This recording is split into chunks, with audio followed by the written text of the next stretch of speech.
வணக்கம். இன்னைக்கு வீடியோவில் கடைகளில் கிடைக்கக்கூடிய மாதிரி ரெடிமேட் பெட்டிகோட் பாவாடை மாடல் எப்படி தைக்கலான்னு பார்க்கலாம் வாங்க. ரொம்ப ஈஸியான மெத்தடில் இதை எப்படி தைக்கலான்னு பார்க்கலாம். முதல்ல டாப்ஸை அளந்து எடுத்துக்கிறோம். 7 இன்ச்சு ஹைட்டு, நெக்கோட ஹைட்டு 7 இன்ச்சு, நெக்கோட லெங்க்த்து 2.5 இன்ச்சு, ஷோல்டருக்கு 2 இன்ச் அளந்துக்கிறோம். ஆம் ஹோலு 5.5 இன்ச் அளந்துக்கிட்டு கட் பண்ணி எடுத்துக்கலாம். 7லேருந்து 8 வயசு குழந்தைக்கு இந்த அளவு சரியாக இருக்கும்.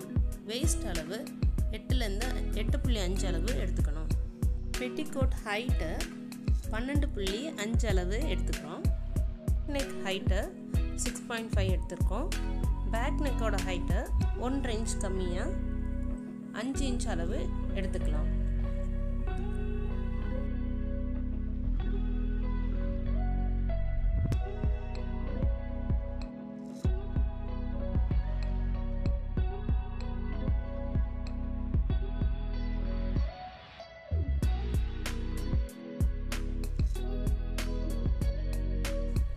டாப்ஸோட பேக் அண்ட் ஃப்ரண்ட்டு கட் பண்ணி எடுத்தாச்சு. இப்போ அடுத்தது பாவாடையோட அளவுகளை பார்க்கலாம். 18.5 அளவு எடுத்துருக்கிறேன். இதை 4ஆல் பெருக்கிக்கிட்டோம்னா 72 இன்ச்சஸ் வருது. அதோட 2 இன்ச்சஸ்ஸு தையலுக்கு விடணும். இப்போ பாவாடையோட உயரம் பார்த்திங்கன்னா 27.5 இன்ச்சு எடுத்துக்கிறோம். முதல்ல பெட்டிக்கட்டோட பேக் சைடை ரெடி பண்ணி எடுத்துக்கிறோம். இந்த மாதிரி சென்டர் மார்க் பண்ணிவிட்டு பேக்கில் ஹூக் தைக்கிறதுக்காக அந்த பகுதியை தனித்தனியாக கட் பண்ணி எடுத்துடுறோம். ஸ்டிச்சஸ்க்கு தேவையான அந்த பீஸை ரைட் சைடோடு சேர்த்து வச்சு ஹூக் சைடுக்கு தேவையானதை நம்ம ரெடி பண்ணுறோம்.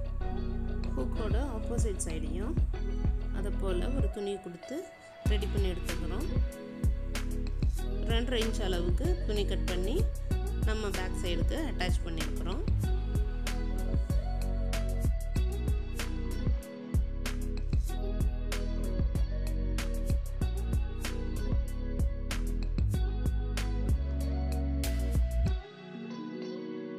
இப்போ தச்சு எடுத்துக்கிட்ட பகுதியை ஒன்று மேலே ஒன்று வச்சு அதோட அடிப்பகுதியில் மட்டும் ஒரே ஒரு தையல் போட்டு விட்டுடணும். இப்போ பேக் சைடு ரெடி ஆகிடுச்சு. இப்போ பாருங்கள், ஃப்ரண்ட் சைடு எடுத்து அதோட மேலே வச்சு ஏதாவது ஒரு பக்கம் ரைட் சைடு இல்லைனா லெஃப்ட் சைடு டாப்ஸை ஒன்றா சேர்க்குறோம். இது மாதிரி தைச்சி எடுத்துடணும். ஏதாவது ஒரு பக்கம் மட்டும் தைச்சி எடுத்துக்கிறோம். இப்போ பார்த்திங்கன்னா 2ஐயும் தைச்சி எடுத்துருக்குறோம். இந்த பகுதியில் பாவாடையை 2ஆக பிரிச்சுக்கிட்டு நடுவில் மார்க் பண்ணி கட் பண்ணிக்கிறோம். 2 கை பக்கமும் சேர்த்தோம் இல்லையா, ஒரே ஒரு சைடு, அந்த சைடை கீழே வச்சு அதுக்கு மேலே பாவாடையை வச்சு சென்டர் மார்க் பண்ணி பின் பண்ணிக்கிறோம். இப்போது பாவாடை ஒரே துணியாக இருக்கும், டாப்ஸ் மட்டும் 2 துணியாக இருக்கும். டாப்ஸோட ஃப்ரண்ட்டையும் பேக்கையும் ஒரே ஒரு பக்கம் மட்டும் இணைச்சி விட்டோம் இல்லையா, அந்த பகுதியை தான் நம்ம சென்டராக இங்கே வச்சுக்கணும்.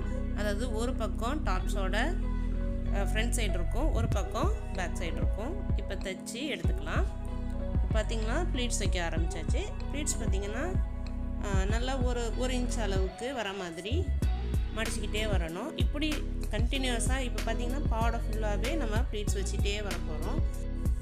பொதுவாக எப்படி ப்ளீட்ஸ் வைப்பாங்கன்னா, டாப்ஸுக்கு தேவையான பாவாடையை தனியாக ப்ளீட்ஸ் வச்சுட்டு அப்புறம் பேக் சைடுக்கு தேவையான பாவாடையை தனியாக ப்ளீட்ஸ் வச்சு அது தனியாக எடுத்து திரும்ப 2ஐயும் ஜாயின் பண்ணுவாங்க. அந்த மாதிரி தைக்கும் போது சில நேரங்களில் நமக்கு ப்ளீட்ஸோடைய அளவு வந்து மாறும். ஆனால் இங்கே பார்த்திங்கன்னா நம்ம ஒரே அடியாக ஒரே நீட்டாக அடிக்கிறோம். அதனால் இப்படி ப்ளீட்ஸ் வைக்கும் போது ப்ளீட்ஸோட அளவு சரியாக இருக்கும். துணி எந்த அளவுக்கு தேவைப்படும்னு சென்டர் வச்சு நம்ம அடிக்கிறதுனால ப்ளீட்ஸ் வந்து ஃப்ரண்ட்டுக்கும் பேக்குக்கும் சரியான அளவு இருக்கும். இப்போ பார்த்திங்கன்னா நம்ம ப்ளீட்ஸ் வச்சு அடித்து எடுத்தாச்சு. ஒரே நீட்டுக்கு அடிச்சிருக்கிறோம். ரெடிமேட் டாப்ஸ்லாம் இப்படி தான் அடித்து எடுக்கிறாங்க பாவாடைக்கு.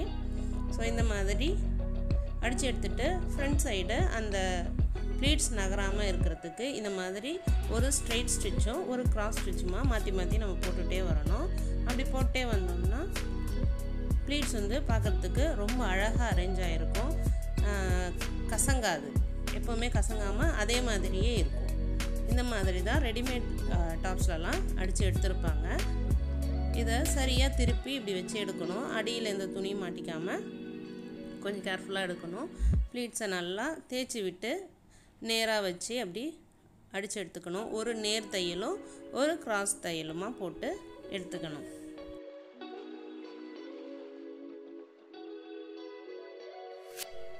இப்போ பாருங்கள், பாவாடை பெட்டிக்கோட் பாவாடை ரொம்ப அழகாக நமக்கு தயாராகி வந்துடுச்சு. ஒரு நேர் தையல் ஒரு குறுக்கு தையல் போட்டு எடுத்தாச்சு. இப்போ பெட்டிக்கோட்டோட கழுத்து பகுதியும் ஆம்ஹோல் பகுதிக்கும் துணி கொடுத்து நம்ம அடித்து எடுத்துக்க போகிறோம். அதுக்கு முன்னாடி ஷோல்டர்ஸை ஜாயின் பண்ணிடலாம்.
இப்போ ஃப்ரண்ட்டையும் பேக்கையும் ஒன்றா வச்சு ஒன்று மேலே ஒன்று வச்சு நீட்டாக டாப்ஸ்லேருந்து பாட்டம் வரைக்கும் ஒரே தையலாக போட்டு எடுக்கணும். இந்த முறையில் தைச்சிங்கன்னா ரொம்ப சுலபமாக யார் வேணாலும் பட்டு பாவாடை சட்டை தைக்கலாம். வீடியோ உங்களுக்கு பிடிச்சிருந்ததுன்னா லைக் பண்ணுங்கள், ஷேர் பண்ணுங்கள், மறக்காமல் சப்ஸ்கிரைப் பண்ணி சப்போர்ட் பண்ணுங்கள். வணக்கம்.